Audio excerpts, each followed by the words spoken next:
आज हम समास के बारे में देखेंगे। पहले समास का डेफिनेशन देखेंगे। समास समास बोले तो क्या, दो या दो से अधिक शब्दों का जो संयोग होता है उसे समास कहते हैं। बोले तो समास का अर्थ है शब्दों को संक्षिप्त करना, बहुत से शब्दों को एक करके लिखना। उदाहरण देखिए, रसोई के लिए घर, इन सभी शब्दों को एक करके लिखना वही होता है समास। रसोई घर, देखिए रसोई के लिए घर, इन सभी शब्दों को एक करके लिखना ही समास है, वही है समास। रसोई घर, रसोई घर क्या है, जो समास के विधि से बने शब्द रसोई घर। तो इस रसोई घर में रसोई पहला शब्द होता है, घर दूसरा शब्द होता है। पहला पद कहा जाता है पूर्व पद और दूसरा पद कहा जाता है उत्तर पद। दूसरा पद कहा जाता है उत्तर पद। इधर जो समास के विधि से बने रसोई घर, ये है समस्त पद, ये कहा जाता है समस्त पद। पहला पद पूर्व पद, दूसरा पद उत्तर पद, पूरा ये जो है समास के विधि से लिखे ये पद है समस्त पद। और समास विग्रह, एग्जाम में क्या पूछते हैं, समास विग्रह बताइए। समास विग्रह कैसे लिखते हैं, एक्सपैंड करके लिखना, समस्त पद को एक्सपैंड करके लिखना चाहिए। देखिए ये है समास विग्रह, जो एक्सपैंड करके विस्तृत करके लिखे, ये है समास विग्रह।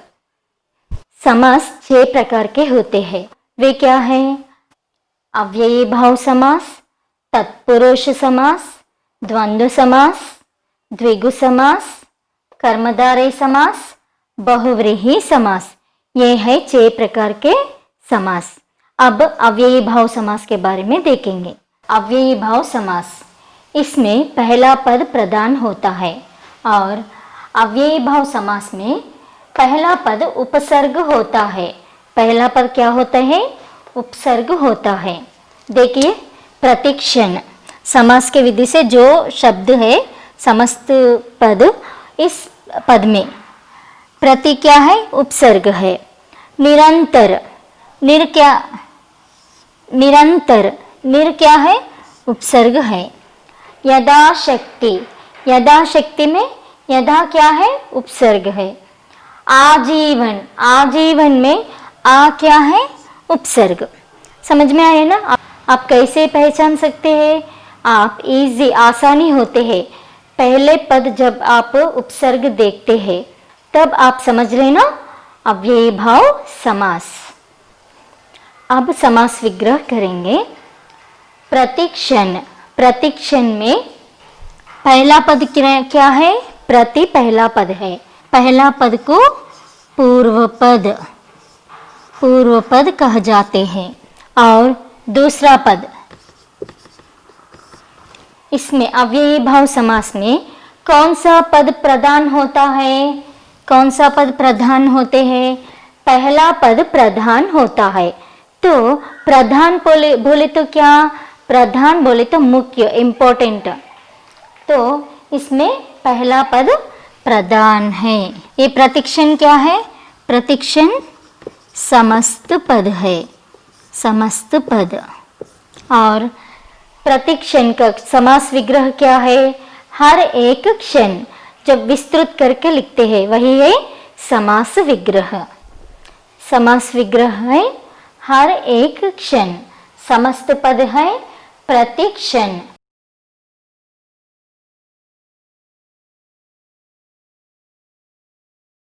बच्चों अब हम देखेंगे तत्पुरुष समास। तत्पुरुष समास में इसमें दूसरा पद प्रधान होता है। अव्ययी भाव समास में पहला पद प्रधान होता है, तत्पुरुष समास दूसरा पद प्रधान होता है। और इसमें तत्पुरुष समास में पूर्व पद और उत्तर पद किसी न किसी कारक चिन्ह से बंधे होते हैं। उदाहरण देखेंगे। रोगग्रस्त, ये तो समस्त पद है। इस समस्त पद को समास विग्रह कैसे बनाते हैं? देखिए, तत्पुरुष समास में पूर्व पद और उत्तर पद दो पद भी किसी न किसी कारक चिन्ह से बंधे होते हैं। समझ में आए ना? रोगग्रस्त, रोगग्रस्त कैसे विस्तृत करके लिखे? इसमें किसका उपयोग करें? से उपयोग करके लिखे। रोगग्रस्त समास के विधि से बने रोगग्रस्त समस्त पद है और रोग पहला पद पूर्व पद होता है, ग्रस्त उत्तर पद होता है। इसमें दूसरा पद प्रधान होता है, दूसरा पद मुख्य होता है। और इसमें समास विग्रह रोग से ग्रस्त, रोग से ग्रस्त,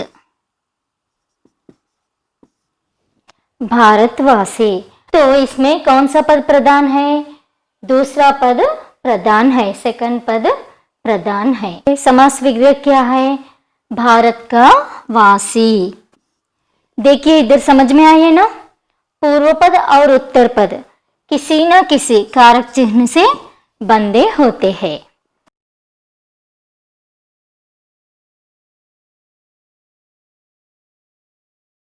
अब द्वंद्व समास देखेंगे। द्वंद्व समास, इसमें प्रत्येक पद प्रधान होता है। बोले तो पूर्व पद प्रधान होता है और उत्तर पद भी प्रधान होता है। उदाहरण देखेंगे। सुख और दुख, इधर क्या लोप हुआ? और लोप हुआ। इधर और लोप हुआ ना। जब दो पदों के बीच में हाइफन आते हैं तब आप समझ लेना द्वंद्व समास। द्वंद्व समास में इस पद का विलोम शब्द होता है। इधर पूर्व पद का विलोम शब्द उत्तर पद होता है। तो आप समझ लेना यह है द्वंद्व समास। इसमें कौन सा पद प्रधान है? प्रत्येक दो पद भी प्रधान है। पूर्व पद प्रधान है और उत्तर पद भी प्रधान होता है। तो समास विग्रह क्या होता है? सुख और दुख समास विग्रह होता है। सुख और दुख समास विग्रह होता है।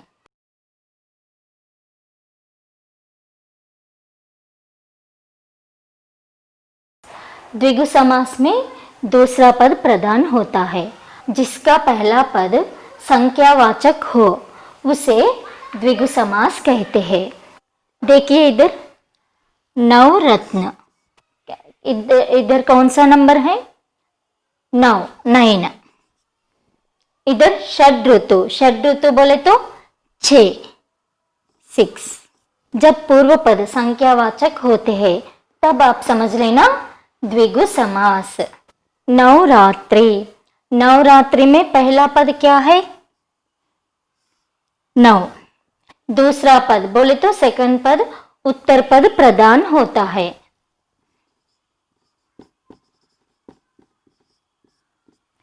इसमें समास विग्रह लिखना। समास विग्रह कैसे लिखते? नव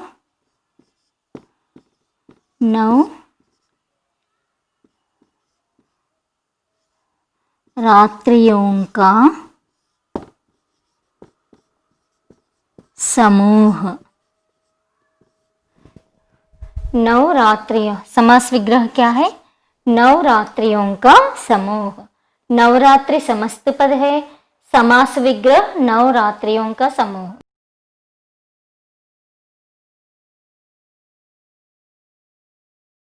कर्मधारय समास में उत्तर पद प्रधान होते हैं। इसमें कर्मधारय समास में समस्त पद विशेष विशेषण और उपमान उपमेय होते हैं। विशेषण, विशेषण बोले तो क्या? विशेषण बताने वाले शब्द। देखिए, नीलकमल, नीलकमल में इसमें विशेषण बताने वाले शब्द क्या है? नील, नील विशेषण बताने वाले शब्द। विशेष्य क्या है?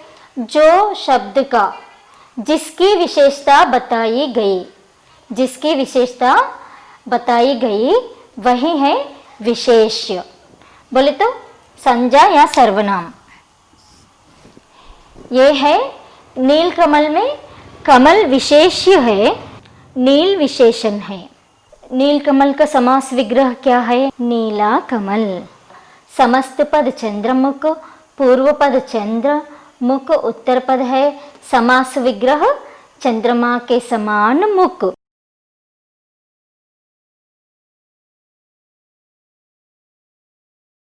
बहुव्रीहि समास क्या होता है? बहुव्रीहि समास में इसमें कोई पद प्रधान ना होकर समस्त पद किसी और का अर्थ का वाचक होता है।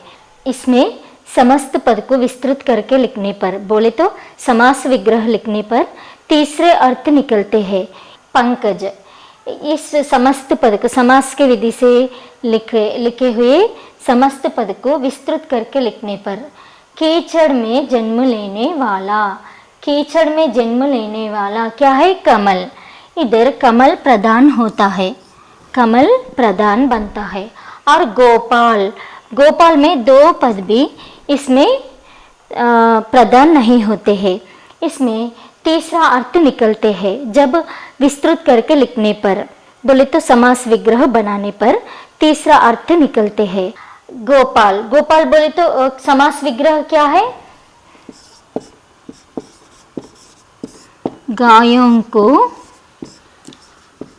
पालने वाला, गायों को पालने वाला, गायों को पालने वाला। गायों को पालने वाला कौन है? श्री कृष्ण। तो इधर श्री कृष्ण प्रधान होता है। और एक उदाहरण देखिए, दशानन। दशानन का समास विग्रह क्या है? जिसके मुख 10 हो, जिसके मुख 10 हो। कौन है? रावण। देखिए तीसरा पद उत्पन्न हुए ना, विस्तृत करके लिखने पर तीसरा पद उत्पन्न हुआ।